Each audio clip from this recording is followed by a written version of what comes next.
இந்த சின்ன தம்பி சொல்றத கொஞ்சம் கேட்டுட்டு போங்க. சாமி எங்க கிளம்பிட்டீங்க? மசூதி வரைக்கும் போயிட்டு வரேன். பாத்திரலாம் அப்படியே கிடக்கு, போய் கழுவி போட்டு போ.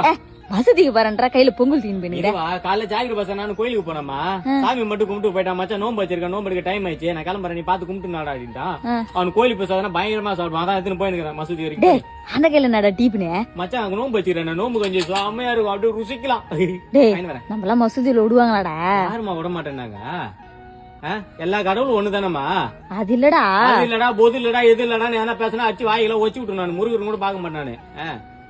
நமக்கு அவனுக்கு என்னமா வித்தியாசம்? ரெண்டு கை சேர்த்து கும்பிட்டா நம்ம கடவுள், அதே கை இப்படி கும்பிட்டா அவன் கடவுள்.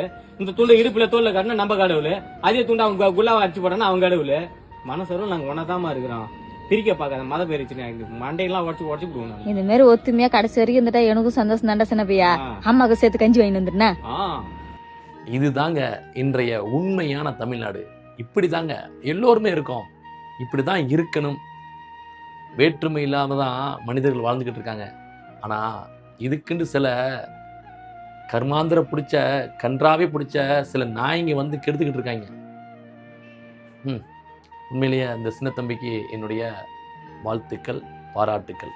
நீங்களும் இதுக்கு என்ன சொல்லுன்னு சொல்லிட்டு ஒரு வாழ்த்து சொல்லிட்டு ஒரு கருத்து சொல்லிட்டு போங்க. மனசரும் நாங்க ஒன்னதாமா இருக்கிறோம். பிரிக்க பாக்காத மத பேரிச்சு மண்டையெல்லாம் உடச்சு